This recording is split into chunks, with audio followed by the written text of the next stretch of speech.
বাংলাদেশের যে পার্বত্য অঞ্চল, পার্বত্য চট্টগ্রাম, এবং সেখানে আজকের যে বিষয়গুলো আমাদের খুব গভীরভাবে দেখতে হচ্ছে এবং আমাদের বলতে হচ্ছে, পার্বত্য অঞ্চলের পাহাড়িরা আমাদের সেনাবাহিনীদের উপর মিথ্যা অপবাদ দিচ্ছে।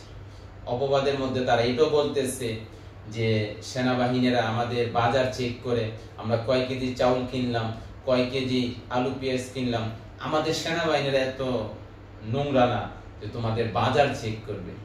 তোমরা যে এত ভারী ভারী অস্ত্র রাখো সেটার ব্যাপারে তো একদিনও বললে না যে আমরা কিন্তু অস্ত্রের ঝনঝনানি, অস্ত্র আমাদের বোঝাই করা।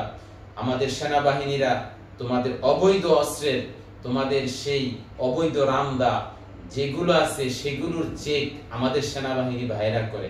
আমাদের সেনাবাহিনী ভাইরা তোমাদের মতো এত নোংরা না যে তোমাদের বাজার তল্লাশি করবে।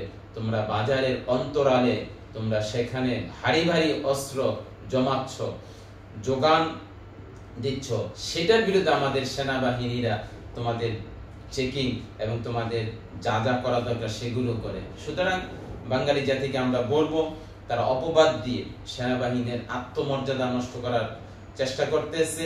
এই জন্য আমরা সজাগ এবং জাগ্রত থাকলে এই ষড়যন্ত্রকারীরা বাংলাদেশের এই স্বাধীন ভূখণ্ডে কোনো ষড়যন্ত্র করে তারা রেহাই পাবে না। সুপ্রিয় দর্শক, ইতিমধ্যে সেনাবাহিনীদের পক্ষ থেকে বর্তমান অন্তর্বর্তীকালীন সরকারের কাছে প্রায় 250 ক্যাম্প স্থাপনের জন্য অনুরোধ করেছে। সেটাকে আমরা সর্বোচ্চ অগ্রাধিকার দিয়ে, সর্বোচ্চ গুরুত্ব দিয়ে 250 থেকে 300 ক্যাম্প এই পাহাড়ি অঞ্চলে করতে হবে। 1 ইঞ্চি জায়গা, 1 ইঞ্চি মাটি আমরা কাউকে দিব না। যদি আমাদের 1 ইঞ্চি মাটি এখান থেকে দেওয়া হয়, সেটা হবে 71 সালের বীর মুক্তিযোদ্ধাদের সাথে গাদ্দারি নামান্তর।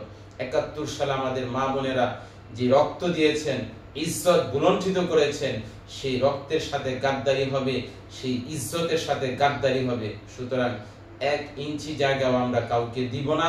যদি পার্বত্য অঞ্চলকে যদি এখন বাংলাদেশের সাথে রাখতে গিয়ে যদি আরো 52 সাল, 71 সাল, 2024 সালের মতো যদি যুদ্ধের প্রস্তুতি লাগে, যুদ্ধের দামামা বাজাতে হয়, সেটি দেশের দেশপ্রেমিক বাস্তবায়ন করবে।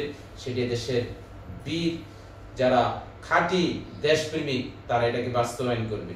কোনো মতেই, কোনোভাবেই এই পাহাড়িদের উচ্ছৃঙ্খলা এবং পাহাড়িদের জঙ্গি তৎপরতা, পাহাড়িদের সন্ত্রাসী তৎপরতা বরদাস্ত বাঙালি জাতি করবে না।